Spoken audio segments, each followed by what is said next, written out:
क्या आप जानते हैं कि आपका शरीर खुद में एक करिश्मा है?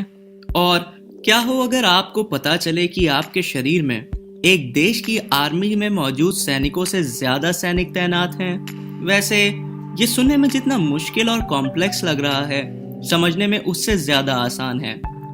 बस आपको करना यह है कि जहां भी हैं वहां आराम से बैठ या लेट के ये वीडियो पूरी देखें। आपके शरीर में पूरा का पूरा मिलिट्री जोन मौजूद है, जहां गार्ड्स, सोल्जर्स, आईटी यानी intelligence team, backup team, weapon factory और कम्युनिकेटर्स मौजूद रहते हैं, जिनका मकसद सिर्फ आपको प्रोटेक्ट यानी आपकी सुरक्षा करना होता है। और इसी चीज को कलेक्टिवली इम्यून सिस्टम यानी रोग प्रतिरक्षा प्रणाली कहा जाता है। आपके शरीर के अंदर जब कोई बाहरी एजेंट जैसे बैक्टीरिया, वायरस, फंजाई या कुछ भी जो बॉडी के लिए फॉरेनर हो वो घुसता है, तब आपका इम्यून सिस्टम एक्टिवेट हो जाता है और पूरे पावर के साथ एक्शन लेना स्टार्ट कर देता है। इसे हम ऐसे समझ सकते हैं, जब एक मच्छर आपके शरीर पर आकर आपका खून चूसना स्टार्ट करता है, उस वक्त वो केमिकल ट्रांसफर भी कर रहा होता है, जिसकी वजह से आपका शरीर रिस्पॉन्स में रेड लम्प यानी लाल दानेदार पोर्शन छोड़ता है, जिसकी वजह से खुजली और इरिटेशन भी होती है। मगर क्या आपने कभी सोचने की कोशिश करी कि ऐसा क्यों होता है? वैसे ये अपने में इस बात का सिग्नल है कि आपका इम्यून सिस्टम एक्टिव है और आप पूरी तरीके से प्रोटेक्टेड हैं। बट अगर ये लंप ना बने तो, या फिर आपके पास इरिटेशन या खुजली जैसे कोई भी सिग्नल ना हो, इसका मतलब आपका इम्यून सिस्टम एक्टिव नहीं है। मगर चिंता की कोई बात नहीं, क्योंकि ये बहुत नॉमिनल और रेयर केसेस में देखने को मिलता है। तो अब इम्यून सिस्टम आपको समझ में आ गया है। बट हमारे बॉडी में इम्यून सिस्टम का सिर्फ इतना ही काम नहीं रहता है। जो काम इम्पोर्टेंट है वो ये कि वो आपको इलनेस, डिजीज अथवा अन्य प्रकार के इन्फेक्शन से बचाए। जैसा कि मैंने आपको वीडियो के स्टार्ट में ही बता दिया था कि ये इम्यून सिस्टम एक पूरा का पूरा मिलिट्री जोन है। तो हमारे शरीर में कई सारे सैनिक यानी सोल्जर्स एक साथ काम करते हैं इन फॉरेनर बॉडीज और एजेंट्स से लड़ने के लिए।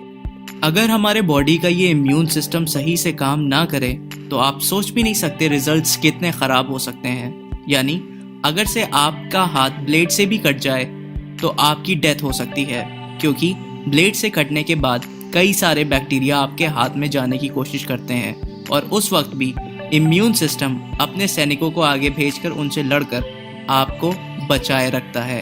तो आपको सोच के हैरानी नहीं होनी चाहिए कि इम्यून सिस्टम आपके शरीर का कितना इम्पोर्टेंट हिस्सा है। अब इम्यून सिस्टम को और ज़्यादा अच्छे से समझने के लिए हम चलते हैं अपने अगले खिलाड़ी यानी ल्यूकोसाइट्स की तरफ। ल्यूकोसाइट्स हमारे ब्लड स्ट्रीम में हमेशा तैनात रहता है और ये एक पहरेदार की तरह काम करता है। पहरेदार इसलिए क्योंकि ये लगातार 24/7 हमारी बॉडी में और ब्लड स्ट्रीम में जाके सिर्फ ये चेक करता है कि यहाँ कोई एक्सटर्नल बॉडीज या फॉरेन मटेरियल्स या एंजाइम्स तो नहीं प्रेजेंट हैं, यानी बाहर से कोई और हमारे बॉडी में इंटर तो नहीं कर चुका है जो हमारे बॉडी को खतरा पहुंचाना चाहता हो। ये अमाउंट में भी बहुत ज्यादा होता है, यानी हमारे 1 माइक्रोलीटर ऑफ ब्लड में 11,000 ल्यूकोसाइट के सैनिक मौजूद रहते हैं, जिनका काम सिर्फ दूसरी फॉरेन बॉडीज को इंस्पेक्ट और डिटेक्ट करना होता है। अगर इन ल्यूकोसाइट्स को स्ट्रीमिंग के थ्रू कोई ऐसी बॉडी डिटेक्ट होती है जो अवैध रूप से आपके शरीर में घुस आई है, तो इस चीज की इंफॉर्मेशन फॉरेन कम्युनिकेटर्स के पास पहुंचाई जाती है कि वो फॉरेन हेड ऑफिस में जाके इन्फॉर्म करें। टेक्निकल टर्म्स में इस प्रतिक्रिया को इम्यून रिस्पॉन्स भी कहा जाता है। होता यह है कि आपकी बॉडी में हर बार अलग अलग तरह के फॉरेन एजेंट्स या एंजाइम्स घुसते हैं। तो कौन एंजाइम घुसा है और इसकी ताकत कितनी है, इस हिसाब से ही हेड ऑफिस अपनी आर्मी छोड़ता है। इसीलिए अलग अलग तरह के और अलग अलग रैंक की सेना हमेशा हमारे इम्यून सिस्टम में तैनात रहती है। बाहरी एंजाइम या फॉरेन एजेंट कितना खतरनाक है, इस पे ही डिपेंड करता है कि किस सैनिक को भेजा जाना चाहिए, चाहे वो वायरस हो, फंजाई या फिर बैक्टीरियाज।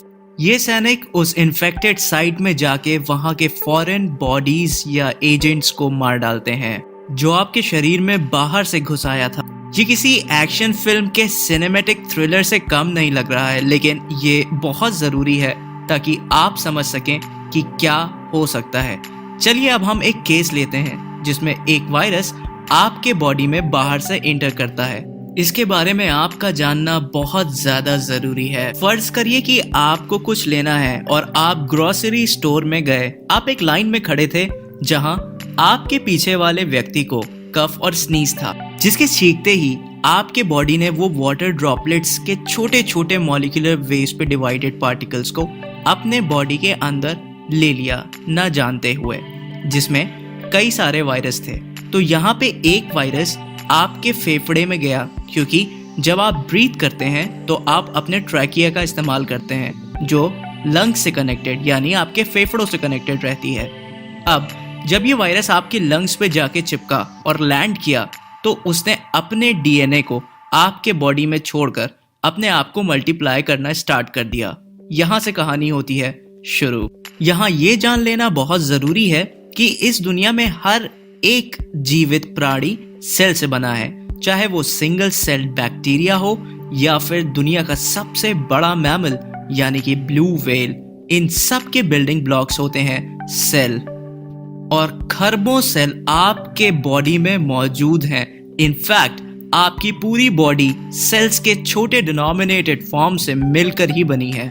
साइंटिस्ट की माने तो हमारी बॉडी एवरेज पे 32.7 ट्रिलियन सेल्स से मिलकर बनी है, जो कि अपने आप में एक जीता जागता अजूबा है। और हर एक सेल में एक ऐसा कॉम्प्लिकेटेड सिस्टम बना हुआ है जिसकी आप कल्पना भी नहीं कर सकते हैं।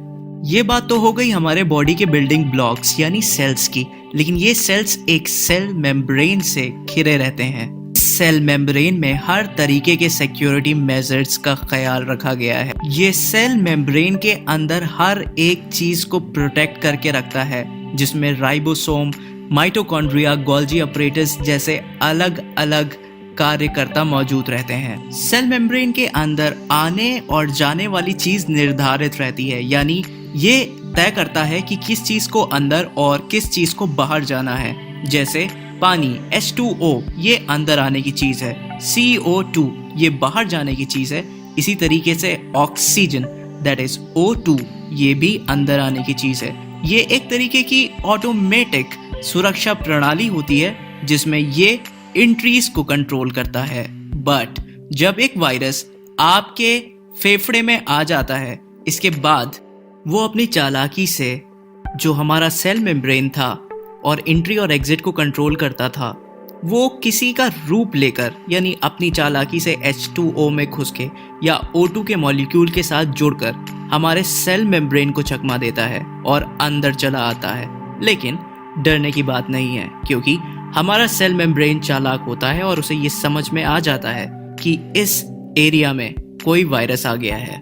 घुसपैठिए की अंदेशा होते ही इंटरनल सिस्टम एक्टिवेट हो जाता है और वहां के पावरफुल एंजाइम्स आकर उस घुसपैठिए यानी कि वायरस से लड़ते हैं और उसे मार डालते हैं। इसके बाद एंजाइम्स अपने एरिया के बाहर उसको दिखा के बोलते हैं कि ये एक वायरस है और ये हमारे एरिया में घुस आया है, सब लोग चौकन्ने रहना।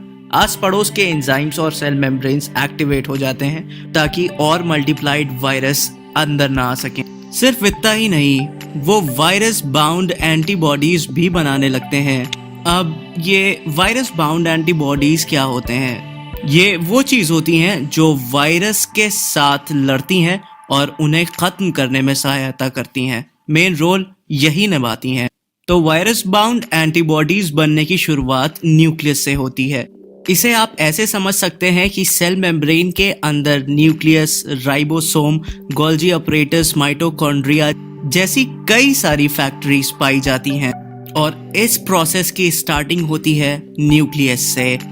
आपके सेल मेम्ब्रेन के अंदर न्यूक्लियस होता है और न्यूक्लियस के अंदर डीएनए स्टोर रहता है। डीएनए एक तरीके से लाइब्रेरी का संकलन है जिसमें कई हजार करोड़ किताबें पाई जाती हैं। इन किताबों को पढ़कर ही दूसरे सेल के कार्यकर्ता अपना काम रोजमर्रा की जिंदगी में करते हैं।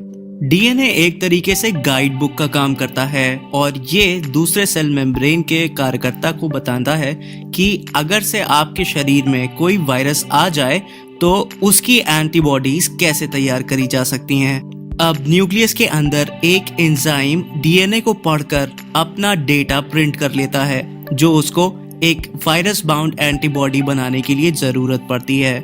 इसको हम मैसेंजर आरएनए भी कहते हैं। फिर एंजाइम ये मैसेंजर आरएनए प्रिंटिंग कॉपी को लेकर पहुंचता है राइबोसोम फैक्ट्री में। अब इस मैसेंजर आरएनए वाले प्रिंटिंग कोड को पढ़कर राइबोसोम फैक्ट्री के अंदर प्रोसेस इनिशिएट हो जाता है जहां पे वायरस बाउंड एंटीबॉडीज का जन्म होता है और उनको बनाया जाता है। ये बहुत सारी तादाद में बनते हैं। इस फैक्ट्री से निकलकर फौरन इनको गोल्जी अपरेटस वाली फैक्ट्री में भेजा जाता है जहां पर इनको फाइनल टच मिलता है और इनके ऊपर मैक्सिमम इंस्पेक्शन प्रोसेसेस परफॉर्म हो चुके होते हैं। ये वायरस बाउंड एंटीबॉडीज अब पूरी तरीके से तैयार हैं मैदान जंग में उतरने के लिए और दुश्मन का खात्मा करने के लिए। यहाँ पे हमारा दुश्मन वो वायरस है जो हमारे लंग में जाकर अपने आप को मल्टीप्लाई करने की कोशिश कर रहा था। वैसे क्या आपने ये सोचने की कोशिश करी कि इन सारे प्रोसेस होने की ताकत आती कहां से है? वेल, इसका आंसर है माइटोकॉन्ड्रिया। माइटोकॉन्ड्रिया को हम power house of the cell भी बोलते हैं और यहीं से वो सारी ऊर्जा बनती है जो हमारे इन सारे प्रोसेसेस को इनिशिएट और फाइनलाइज करने की शक्ति देती है।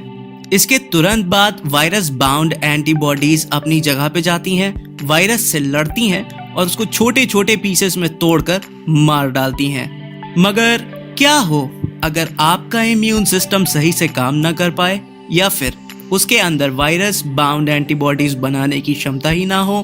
घबराने की बात नहीं है, क्योंकि ये तब होता है जब आपका इम्यून सिस्टम बहुत ज़्यादा कमज़ोर हो जाए और उसके अंदर वायरस से लड़ने की और उसको बाहर भगाने की क्षमता पूरी तरीके से ख़त्म हो जाए।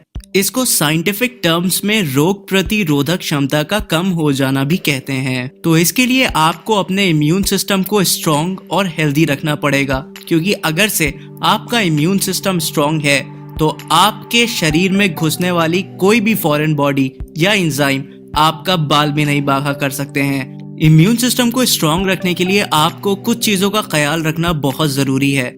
इसको एक्टिवेट रखने के लिए और स्ट्रॉन्ग बनाए रखने के लिए आपको हरी सब्जियां खाना बहुत ज़रूरी है, क्योंकि इसमें प्रचुर मात्रा में विटामिन, कैल्शियम, कार्बोहाइड्रेट्स और फैट्स पाए जाते हैं जो आपके सेल में बनने वाली ऊर्जा और उसके प्रोसेस को सही से इनिशिएट होने में फायदेमंद यानी कि लाभदायक होते हैं। स्मोकिंग या किसी भी तरीके का तंबाकू सेवन बिल्कुल भी ना करें, क्योंकि ये आपके इम्यून सिस्टम को ये बताने की कोशिश करते हैं कि जो वायरस आपके बॉडी में एंटर हुआ है वो आपका दोस्त है और इस तरीके से इम्यून सिस्टम में वो आसानी से एंटर हो जाते हैं। तीसरी चीज है एडिक्वेट स्लीप, यानी प्रचुर मात्रा में सोना। हर दिन 7 से 8 घंटे की नींद काफी है एक अच्छे इम्यून सिस्टम को डेवलप करने के लिए।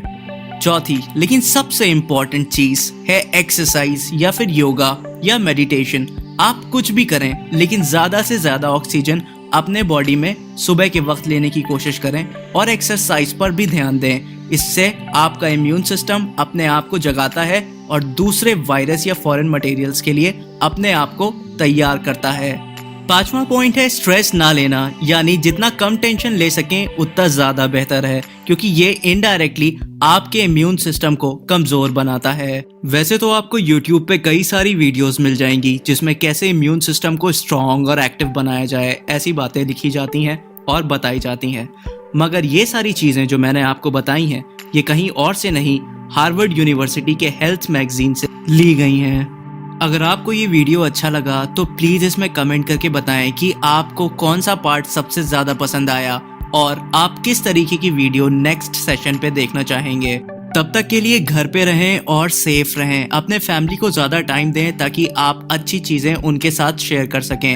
अगर ये वीडियो आपको इन्फॉर्मेटिव लगा हो तो प्लीज इसे सब्सक्राइब करें, क्योंकि इस तरीके की वीडियोस आपको आने वाले टाइम पे मिलती रहेंगी।